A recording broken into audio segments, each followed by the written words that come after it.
el libro más leído por todas las generaciones, la luz que alumbra tu camino, el alimento que fortalece tu espíritu. Narrado por Wendy Necio Sub, la Biblia en 365 días.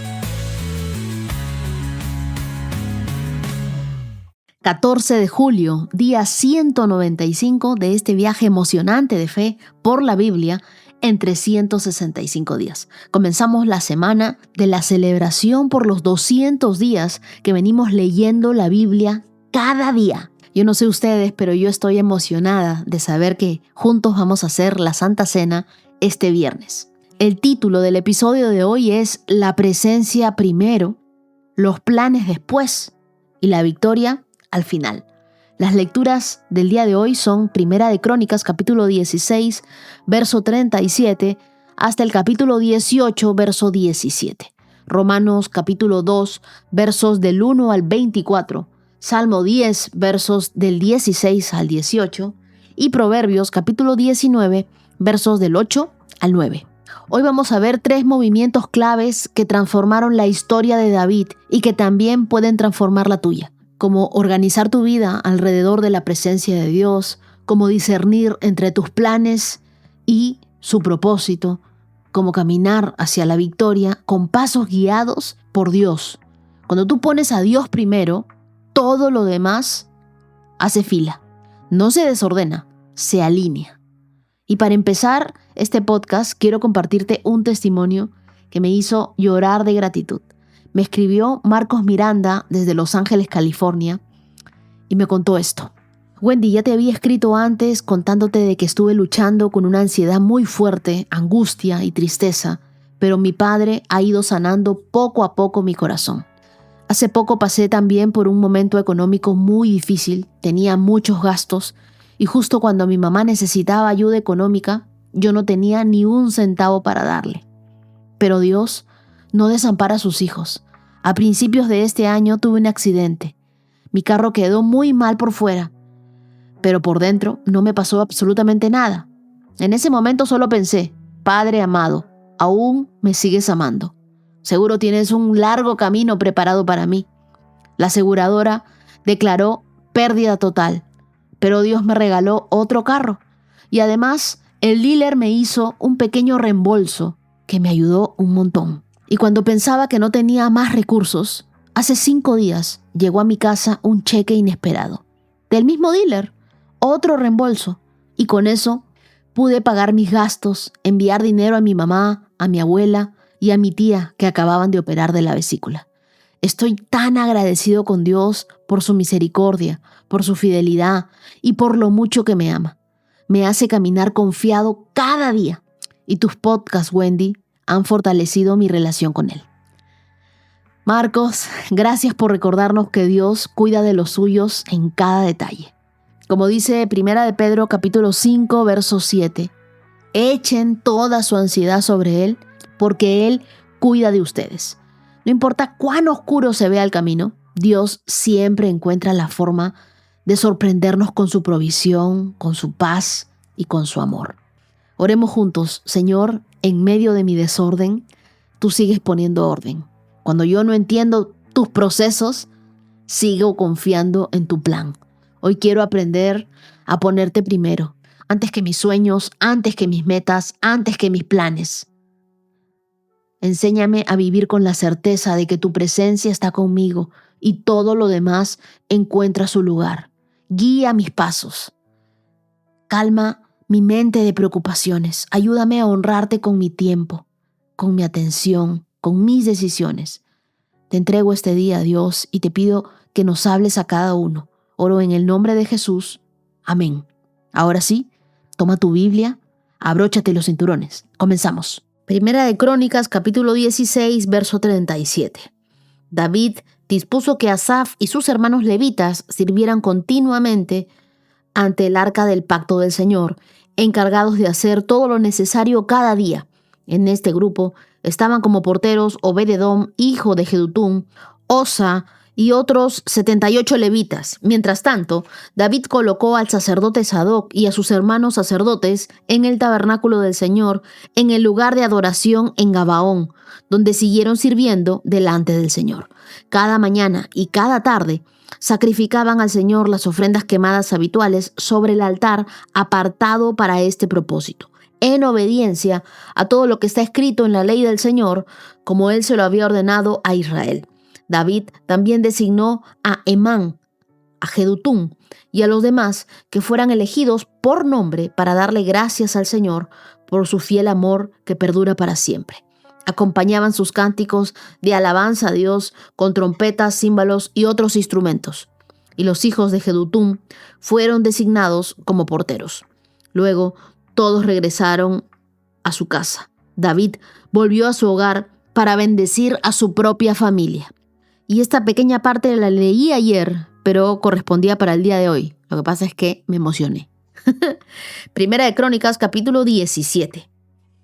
Una vez instalado en su palacio, David mandó a llamar al profeta Natán. «Mira», le dijo David, «yo vivo en un hermoso palacio de cedro, mientras que el arca del pacto del Señor está allá afuera, debajo de una carpa». Natán le respondió a David, «Haz lo que tienes pensado, porque Dios está contigo». Pero esa misma noche, Dios le dijo a Natán, «Ve y dile a mi siervo David, esto ha declarado el Señor, no serás tú el que construya una casa para que yo viva. Nunca he vivido en una casa desde el día que saqué a los israelitas de Egipto hasta el día de hoy, sino que mi hogar ha sido una carpa trasladada de un lugar a otro en un tabernáculo. Sin embargo, no importa dónde haya ido con los israelitas, ni una sola vez me quejé ante los líderes de Israel, los pastores de mi pueblo. Nunca les pregunté por qué no me han construido una hermosa casa de cedro. Ahora ve y dile a mi siervo David, esto ha declarado el Señor de los ejércitos celestiales. Te saqué de cuidar ovejas en los pastos y te elegí para que fueras el líder de mi pueblo Israel. He estado contigo donde quiera que has ido. Destruí a todos tus enemigos frente a tus propios ojos. Ahora haré que tu nombre sea tan famoso como el de los grandes, porque han vivido en la tierra. Le daré una patria a mi pueblo Israel y lo estableceré en un lugar seguro donde nunca será molestado. Las naciones malvadas no lo oprimirán como lo hicieron en el pasado, cuando designé jueces para que gobernaran a mi pueblo Israel, y derrotaré a todos los enemigos. Además, yo declaro que el Señor construirá una casa para ti y una dinastía de reyes, pues cuando mueras y te reúnas con tus antepasados, levantaré a uno de tus descendientes, a uno de tus hijos, y fortaleceré su reino. Él es quien edificará una casa, un templo para mí, y afirmaré su trono para siempre. Yo seré su padre y él será mi hijo. Nunca le retiraré mi favor como lo retiré de quien reinó antes de ti. Lo confirmaré como rey sobre mi casa y sobre mi reino para siempre, y su trono estará seguro para siempre. Entonces Natán regresó donde estaba David y repitió todo lo que el Señor le había dicho en la visión. Entonces el rey David entró y se sentó delante del Señor y oró. ¿Quién soy yo, oh Señor? ¿Y qué es mi familia para que me hayas traído hasta aquí? Y ahora, oh Dios, sumado a todo lo demás, hablas de darle a tu siervo una dinastía duradera. Hablas como si yo fuera una persona muy importante, oh Señor Dios. ¿Qué más puedo decirte acerca de la forma en la que me has honrado? Tú sabes cómo es realmente tu siervo. Señor, por amor a tu siervo y según tu voluntad, hiciste todas estas grandes cosas y la diste a conocer. Oh Señor, no hay nadie como tú. Nunca hemos oído de otro Dios como tú. ¿Qué otra nación sobre la tierra es como tu pueblo Israel? ¿Qué otra nación, oh Dios, has redimido de la esclavitud para que sea tu pueblo? Te hiciste un gran nombre cuando redimiste a tu pueblo de Egipto. Realizaste imponentes milagros y expulsaste a las naciones que le impidieron el paso. Elegiste a Israel para ser tu pueblo para siempre y tú, oh Señor, llegaste a ser su Dios. Ahora, oh Señor, yo soy tu siervo. Haz lo que prometiste respecto a mí y a mi familia. que sea una promesa que dure para siempre, que tu nombre sea afirmado y honrado para siempre, de modo que todos digan: el Señor de los ejércitos celestiales, el Dios de Israel, es el Dios de Israel. Que la casa de tu siervo David permanezca delante de ti para siempre. Oh Dios mío, me he atrevido a elevarte mi oración, porque has revelado a tu siervo que construirás una casa para él, una dinastía de reyes, pues tú eres Dios, oh Señor, y le has prometido estas cosas buenas a tu siervo. Ahora te ha complacido bendecir la casa de tu siervo para que permanezca para siempre delante de ti, pues cuando tú concedes una bendición, oh Señor, es una bendición eterna. Marca ese verso 27. Primera de Crónicas, capítulo 18. Después David derrotó y sometió a los filisteos al conquistar Gad y las ciudades vecinas. David también conquistó la tierra de Moab, y los moabitas, a quienes se les perdonó la vida, se convirtieron en súbditos de David y tuvieron que pagarle tributo. David también destruyó las fuerzas de Hadad-Aser, rey de Soba, hasta Hamat. Cuando Hadad-Aser marchó para fortalecer su control a lo largo del río Éufrates, David capturó 1,000 carros de guerra, 7,000 conductores de carros de guerra y 20,000 soldados de infantería. Les lició los caballos de Tiro, excepto los necesarios para 100 carros de guerra. Cuando los arameos de Damasco llegaron para ayudar al rey Hadad-Ezer, David mató a 22,000 de ellos. Luego puso varias guarniciones militares en Damasco, la capital aramea, y los arameos se convirtieron en súbditos de David y le pagaban tributo, así que el Señor le daba la victoria a David donde quiera que iba. David llevó a Jerusalén los escudos de oro de los oficiales de Hadad-Ezer, junto con una gran cantidad de bronce de las ciudades de Teba y de Cun, que pertenecían a Hadad-Ezer. También, después Salomón fundió el bronce y moldeó un enorme tazón de bronce llamado el Mar, además de las columnas y los diversos objetos de bronce usados en el templo. Cuando Toi, rey de Hamat, se enteró de que David había destruido a todo el ejército de Hadad-Ezer, rey de Soba, envió a su hijo Joram para felicitar al rey David por su exitosa campaña. Hadad-Ezer y Toi habían sido enemigos con frecuencia y estaban en guerra. Joram le obsequió a David muchos regalos de oro, de plata y de bronce. El rey David dedicó todos estos regalos al Señor, junto con el oro y la plata que había traído de las otras naciones, de Edom, de Moab, de Amón, de Filistea y de Amalek. Abisaí, hijo de Sarbia, aniquiló a 18,000 edomitas en el valle de Sal. Puso guarniciones militares en Edom y los edomitas se convirtieron en súbditos de David. Es más, el Señor le daba la victoria a David donde quiera que iba. De modo que David reinó sobre Israel e hizo lo que era justo y correcto para su pueblo. Joab, hijo de Sarbia, era el comandante del ejército. Josafat, hijo de Aliud, era el historiador del reino. Sadoc, hijo de Ahitob, y Ahimelech, hijo de Abiatar, eran los sacerdotes. Seraías era el secretario de la corte. Benaya, hijo de Joiada, era el capitán de la guardia personal del rey, y los hijos de David servían como ayudantes principales del rey. En esta sección de Crónicas vemos 3 movimientos estratégicos del liderazgo de David. El primero, se establece la adoración permanente en Jerusalén. Y eso nos lo dice Primera de Crónicas, capítulo 16, versos del 37 al 43. El segundo, se buscan alianzas sabias, como con Hiram de Tiro. Y eso nos lo dice Primera de Crónicas, capítulo 17, versos del 1 al 15. Y tercero, se libran batallas para expandir el reino. Y eso está en todo el capítulo 18 de Primera de Crónicas. Lo primero, David estableció turnos de adoración para que la presencia de Dios nunca faltara en Jerusalén. El arca no era un adorno, sino era el epicentro del gobierno de Dios en Israel. Y aquí es donde entendemos que la adoración no es un escape de la realidad, es el diseño para gobernarla. Si tu agenda diaria no incluye un espacio para Dios, entonces tu corazón ya le cedió el trono a otra prioridad. No me digas que Dios es tu prioridad si no puedes darle unos cuantos minutos más de tu tiempo. Hoy vivimos 24 horas.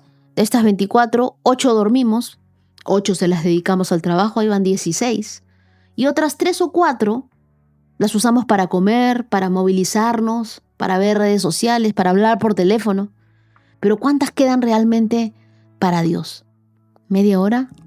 ¿15 minutos?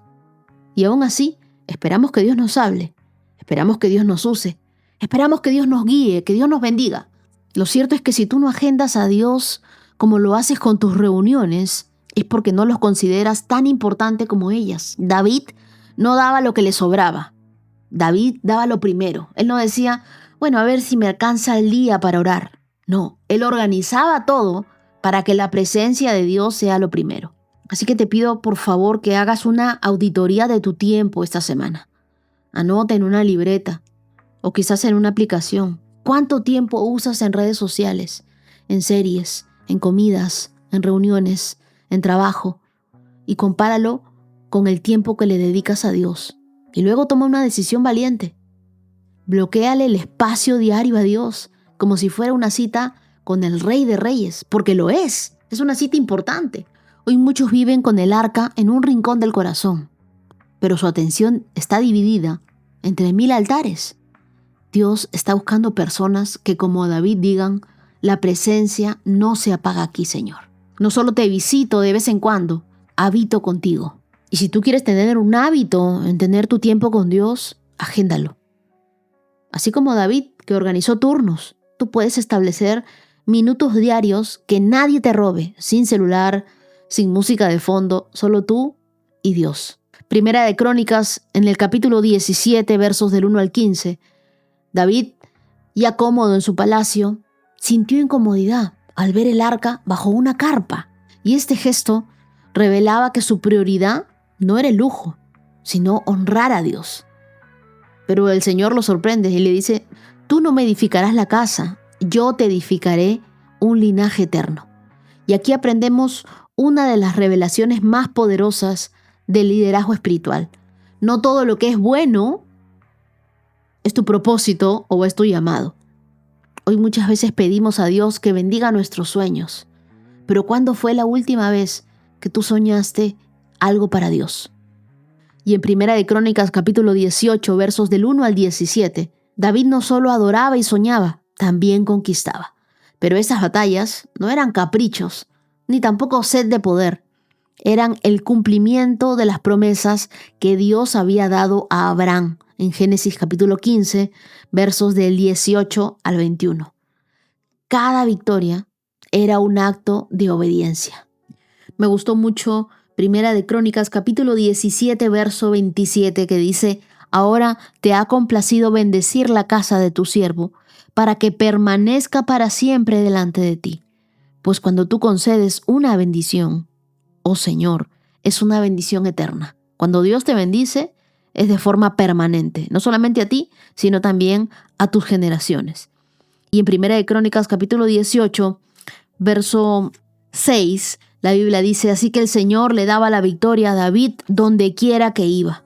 Y en el verso 13, el Señor le daba la victoria a David donde quiera que iba. Lo repitieron 2 veces. David no peleó por rencor ni por revancha, sino por un cumplimiento. El pasaje es claro y dice, el Señor le dio la victoria donde quiera que iba. Y esto nos confronta. ¿Tus batallas hoy están siendo autorizadas por Dios o alimentadas por tus emociones? Esto es como un GPS espiritual. No todas las rutas son tuyas, aunque estén abiertas. David siempre consultaba a Dios antes de moverse. Dejar que Dios trace el mapa es renunciar a tus propios caminos, dejar de ir por tus rutas y pedirle a Dios que Él sea el que guíe tus pasos. ¿Tú quieres la victoria de Dios en todas partes, donde quiera que vas? La clave no está en ser fuerte, sino estar en el lugar donde Dios quiere que estés. Ora conmigo hoy y dile, Señor, enséñame a vivir con una agenda dirigida por ti. Que mis sueños te honren, que mis batallas estén guiadas por tu voz y que cada victoria revele tu mano. Yo no quiero moverme por emoción ni guiada por mis sentimientos. sino por el llamado que tú me has hecho y quiero dejarme guiar por tu voz. Haz de mi vida una habitación de adoración continua. Tú eres mi prioridad. Oro en el nombre de Jesús. Amén. Romanos capítulo 2. Tal vez crees que puedas condenar a tales individuos, pero tu maldad es igual que la de ellos y no tienes ninguna excusa. Cuando dices que son perversos y merecen ser castigados, te condenas a ti mismo, porque tú, que juzgas a otros, también practicas las mismas cosas. Y sabemos que Dios, en su justicia, castigará a todos los que hacen tales cosas. Y tú, que juzgas a otros por hacer estas cosas, ¿cómo crees que podrás evitar el juicio de Dios cuando tú haces lo mismo? ¿No te das cuenta de lo bondadoso, tolerante y paciente que es Dios contigo? ¿Acaso eso no significa nada para ti? ¿No ves que la bondad de Dios es para guiarte a que te arrepientas y abandones tu pecado? Pero eres terco y te niegas a arrepentirte y a abandonar tu pecado. Por eso vas acumulando un castigo terrible para ti mismo, pues se acerca el día de la ira, en el cual se manifestará el justo juicio de Dios. Él juzgará a cada uno según lo que haya hecho. Dará vida eterna a los que siguen haciendo el bien, pues de esta manera demuestran que buscan la gloria, el honor y la inmortalidad que Dios ofrece. Pero derramará su ira y su enojo sobre los que viven para sí mismos, los que se niegan a obedecer la verdad y en cambio viven entregados a la maldad. Habrá aflicción y angustia para todos los que siguen haciendo lo malo, para los judíos primero y también para los gentiles. Pero habrá gloria, honra y paz de parte de Dios para todos los que hacen lo bueno y para los judíos primero y también para los gentiles, pues Dios no muestra favoritismo. Los gentiles serán destruidos por el hecho de pecar, aunque nunca tuvieron la ley escrita de Dios, y los judíos, quienes sí tienen la ley de Dios, serán juzgados por esa ley porque no la obedecen. Pues el simple acto de escuchar la ley no nos hace justos ante Dios. Es obedecer la ley la que nos hace justos ante sus ojos. Aún los gentiles, quienes no cuentan con la ley escrita de Dios, muestran que conocen esa ley cuando por instinto la obedecen, aunque nunca la hayan oído. Ellos demuestran que tienen la ley de Dios escrita en el corazón, porque su propia conciencia y sus propios pensamientos o los acusan o bien les indican que están haciendo lo correcto. Y el mensaje que proclamo es que se acerca el día en que Dios juzgará, por medio de Cristo Jesús, la vida secreta de cada uno. Tú que te llamas judío, confías en la ley de Dios y te jactas de tu relación especial con Él. Tú sabes lo que a Él le agrada, sabes bien qué es lo correcto, porque se te ha enseñado su ley. Estás convencido de que eres guía para los ciegos y luz para los que andan perdidos en la oscuridad. Piensas que puedes instruir al ignorante y enseñar a los niños los caminos de Dios, pues estás seguro de que la ley de Dios te da pleno conocimiento y toda la verdad. Ahora bien, si tú enseñas a otros, ¿por qué no te enseñas a ti mismo? Predicas a otros que no se debe robar, ¿pero tú robas? Dices que está mal cometer adulterio, ¿pero tú cometes adulterio? Condenas la idolatría, pero tú usas objetos robados de templos paganos. Te sientes muy orgulloso de conocer la ley, pero deshonras a Dios al quebrantarla.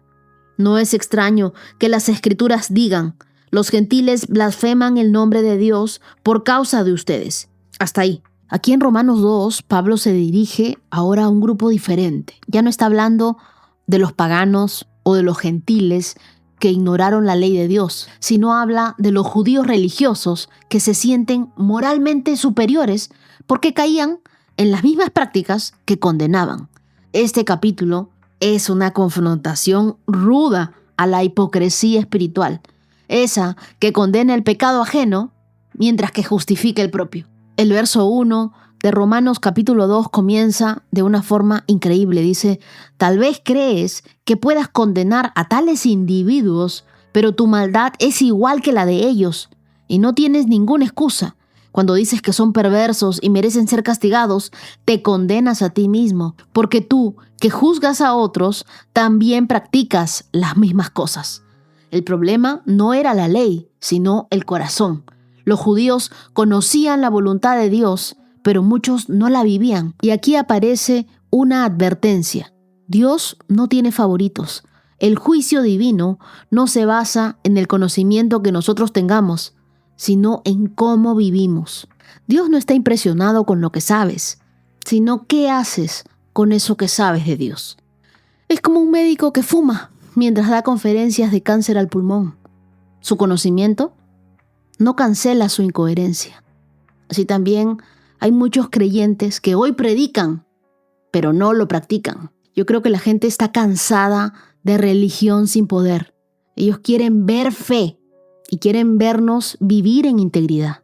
Antes de señalar a otro, pregúntate, ¿en qué parte de mi vida actúo igual o peor? Y esto me hace acordar a la mujer que fue encontrada en pleno acto de adulterio y todos querían apedrearla. Pero Jesús comenzó a escribir en el piso y dijo que el que esté libre de pecado, que tire la primera piedra. Y comenzaron a irse uno a uno, desde el mayor hasta el menor. Porque nosotros sí que buenos que somos para juzgar, pero cuando se trata de nosotros mismos, ahí nos hacemos de la vista gorda. Juzgar a otros sin antes examinarnos a nosotros mismos nos vuelve en fariseos modernos. El verso 4 dice, ¿no te das cuenta de lo bondadoso, tolerante y paciente que es Dios contigo? ¿Acaso eso no significa nada para ti? ¿No ves que la bondad de Dios es para guiarte a que te arrepientas y abandones tu pecado? Aquí Pablo pone un espejo frente a cada lector. Dios no es permisivo porque apruebe el pecado. Él es paciente porque quiere llevarnos al arrepentimiento. Cada latido que Dios nos concede sin una corrección inmediata es una invitación a cambiar antes de que sea demasiado tarde. Y yo sé que este mensaje es para alguien en especial, que Dios le ha estado dando ultimátums, le ha estado dando señales y le ha ido diciendo, deja eso, no hagas esto. Dios no se cansa de nosotros, pero no se queda quieto ante el pecado. La bondad de Dios debe impulsarnos a una transformación radical, no a una conformidad destructiva. La bondad de Dios no es excusa para que nosotros pequemos. Arrepiéntete hoy, antes de que sea demasiado tarde. Haz una pausa. Agradécele a Dios por su paciencia contigo. Y en gratitud, actúa. Pide perdón por lo que estás tolerando en tu vida y decide cortar hoy con lo que Él ya te mostró que no debe continuar. ¿Qué pasaría con nosotros si Jesús regresara el día de mañana? ¿Cómo está nuestra vida espiritual? El verso 5 dice, pero eres terco y te niegas a arrepentirte y a abandonar tu pecado. Por eso vas acumulando un castigo terrible para ti mismo, pues se acerca el día de la ira, en el cual se manifestará el justo juicio de Dios. Este Romanos 2 no es un capítulo para otros, es un espejo para nosotros. Nos recuerda que no basta con conocer a Dios, hay que reflejarlo. No es suficiente hablar de la gracia de Dios, hay que vivir en santidad. Más allá de los títulos, de las tradiciones, de las religiones, Dios busca que tu corazón esté transformado y que vivas una vida arrepentida, que le da la espalda al pecado y que se consagra con Dios. No esperes a que sea demasiado tarde. Ora conmigo hoy y dile, Dios, líbrame de ser un hipócrita que condene sin antes examinarme. Que tu bondad me lleve al arrepentimiento. Ayúdame a ser fuerte y a dejar el pecado. Que tu justicia me impulse a vivir con integridad. Hazme de testimonio viviente de tu verdad, de que tú me has cambiado, no por palabras vacías, sino por frutos visibles. Que nunca me acostumbre a saber de ti sin parecerme a ti. Gracias, Dios. Oro en el nombre de Jesús. Amén. Y bueno, el día de ayer también me emocioné y leí unos versos del Salmo 10 que nos tocaban el día de hoy. Así que vamos a repetirlos. Salmo 10, versos del 16 al 18. El Señor es Rey por siempre y para siempre. Las naciones paganas desaparecerán de la tierra. Señor, tú conoces las esperanzas de los indefensos. Ciertamente, escucharás sus clamores y los consolarás. Harás justicia a los huérfanos y a los oprimidos, para que ya no los aterre un simple mortal. El cierre del Salmo 10 es una respuesta de Dios al clamor humano. David comenzó el salmo preguntando: ¿por qué estás tan lejos, Señor? Él estaba abrumado por la aparente impunidad de los malvados. Pero en los versos del 16 al 18, su perspectiva cambia por completo. Ya no habla desde la desesperación, sino habla desde la fe. Dios no ha renunciado a su trono y su justicia se levantará con poder. Quiero recordarme y recordarte que el Señor es Rey por siempre y para siempre. Este verso es una declaración de la soberanía de Dios. Aún en un mundo que parece gobernado por el caos, David proclama: Dios sigue reinando. Esto no es una evasión espiritual, sino es una afirmación teológica. En medio de la opresión, la esperanza no muere cuando nosotros recordamos quién está en el trono. Entonces no necesitas que tus circunstancias cambien para que tu corazón esté en paz. Necesitas recordar que el Rey sigue en control. Lo que pasa es que a veces nos cuesta creer que Dios está en control cuando vemos corrupción, cuando vemos guerras, cuando vemos injusticias. Entonces este versículo es para ti. Repite esta verdad cada vez que tú sientas impotencia. Dios, tú sigues siendo el Rey. Aunque el mundo esté en ruinas, tú sigues estando en control de todo. Mira, el mal no triunfará. El verso 16 en la parte B dice: los paganos serán eliminados de la tierra. Es decir, la expresión no solo habla del juicio a los opresores, sino de una limpieza espiritual. Dios no permitirá que la maldad permanezca para siempre. En otras palabras, la oscuridad no tiene la última palabra sobre tu vida, sobre tu familia o sobre tu nación. Qué hermoso el verso 17 que nos recuerda que Dios escucha el clamor de los indefensos y conoces la esperanza también de ellos. Nos da ánimo. Este verso revela a un Dios cercano, no a un Dios distante. Revela a un Dios que escucha y luego nos fortalece. Y el verso 18 que dice: harás justicia a los huérfanos y a los oprimidos, para que ya no los aterre un simple mortal. El día de los malvados tiene fecha de vencimiento. Dios intervendrá en favor del vulnerable. Él es el padre de los huérfanos y el defensor de las viudas. Nos lo dice el Salmo 68, verso 5. Dios es el restaurador de todos aquellos que han sido olvidados. Dile conmigo hoy a Dios: gracias, porque tú reinas sobre todo dolor, sobre todo abuso, sobre toda injusticia. No permitas que olvide tu trono cuando el mundo parezca desordenado. Escucha mis deseos más profundos y aun cuando no tenga palabras, fortalece mi espíritu para seguir creyendo. Haz justicia, Dios, en mi vida y en la vida de cada uno de tus hijos que lee tu palabra cada día. Tú eres el Rey por siempre. Oro en el nombre de Jesús. Amén. Proverbios 19, verso 8. Adquirir sabiduría es amarte a ti mismo.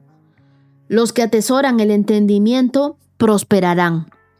El testigo falso no quedará sin castigo, y el mentiroso será destruido. El verso 8 de este Proverbio 19 no dice que buscar sabiduría es algo noble o admirable. Dice que es un acto de amor propio. Es decir, si de verdad te aprecias, vas a buscar aprender, entender y crecer. Sabiduría no es saber mucho, es saber lo correcto y hacerlo antes de que sea tarde.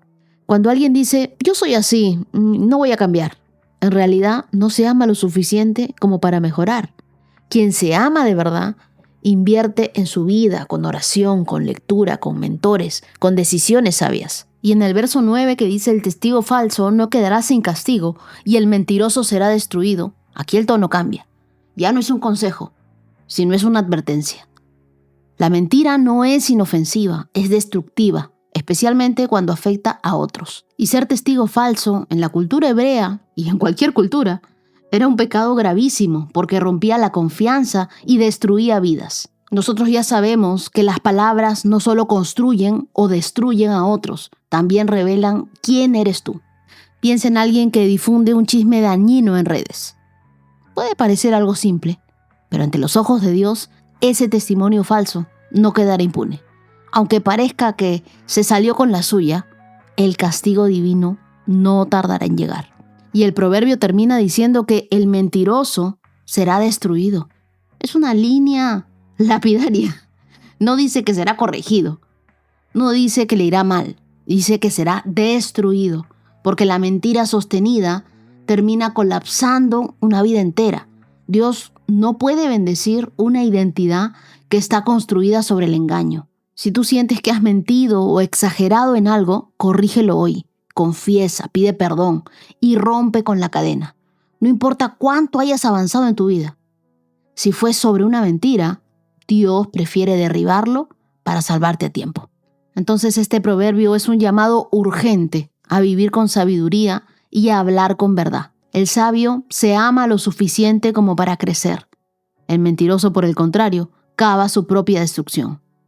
Dile a Dios hoy: Señor, enséñame a amarme con sabiduría, a discernir cada paso con tu dirección. Guárdame de las mentiras, incluso de las que me digo a mí misma. Que mis palabras reflejen tu verdad y que mis decisiones reflejen tu voluntad. Quiero crecer, entender y vivir con integridad. Te lo pido en el nombre de Jesús. Amén. Día 195. Check. Y antes de despedirme, quiero tomarme un momento especial para honrar a quienes son parte de esta comunidad y hoy celebran un año más de vida. ¿Tú sabías que cada cumpleaños es una señal de que Dios aún tiene planes, propósito y promesas por cumplir? Bueno, ahora ya lo sabes. Feliz cumpleaños a Cindy Sarazo. Tu mamá te manda un abrazo lleno de amor. Que este nuevo año te acerque aún más a los sueños de Dios para ti. Feliz cumpleaños a Natalie, hasta Medellín, Colombia. Hoy Dios sonríe por ti. Que la gracia de Dios te acompañe cada día y te dé fuerzas. Feliz cumpleaños para Alexandra López, que está celebrando 33 años en Medellín también. Que cada nuevo año sea lleno de sabiduría, de fe y de crecimiento. Lo mejor de tu historia aún no se ha escrito. Feliz cumpleaños a Génesis González desde Aruba, una futura mamá. Qué hermoso es celebrar la vida mientras llevas otra en el vientre. Tú eres doblemente bendecida. Que Dios te rodee con salud y paz.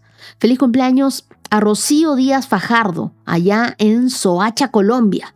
Hoy celebramos tu vida y tu deseo de seguir conociendo más a Dios. Eres una mujer valiente, admirada y amada por quienes te rodean. Que este nuevo año venga lleno de sabiduría, de paz y de muchas respuestas de Dios. El Salmo 46:5 dice: Dios está en ella y no caerá. Un abrazo enorme, Rochi. Feliz cumpleaños para Ale Herrera hasta Costa Rica. Recibe todo mi cariño y que el Señor te inunde de alegría y de nuevas fuerzas. Tú eres un milagro en proceso. Feliz cumpleaños a Sebastián Valdés. Él cumple 25 años en Bogotá. Tu prometida Camila me pidió saludarte con mucho amor. Qué hermoso que juntos escuchen la palabra de Dios y le pido que este nuevo año sea un año de decisiones valientes, de grandes respuestas del cielo y que caminen siempre tomados de la mano de Jesús. Feliz cumpleaños, Sebastián. También feliz cumpleaños para Giancarlo. Tu mamá, Jesús, quiere recordarte algo muy poderoso. Dios te ama y nunca te soltará. Que este cumpleaños se renueve tu esperanza. Feliz cumpleaños a Irma Lagos, mamá de Mariela Mendoza, desde San Pedro de Sula, Honduras. Gracias por mantenerte firme en la fe. Tu fortaleza es el legado más bello que le das a tu hija. Que Dios te siga usando como ejemplo de sabiduría y de amor. Feliz cumpleaños para María Cáceres Estrada, que está celebrando 60 años desde Santa Marta, Colombia. Tu esposo, Jorge Diago, te envía un abrazo lleno de gratitud a Dios por tu vida. Que el Señor te bendiga con salud, con gozo, con nuevas fuerzas para esta etapa tan especial. Feliz cumpleaños a Isabel Hernández Pineda, que está celebrando 44 años en Ibagué, Colombia. Tus hijos Esteban y Gabriel te agradecen por tu lucha, por tu persistencia y por tu amor. Tú eres una madre de fe, de ejemplo y de ternura.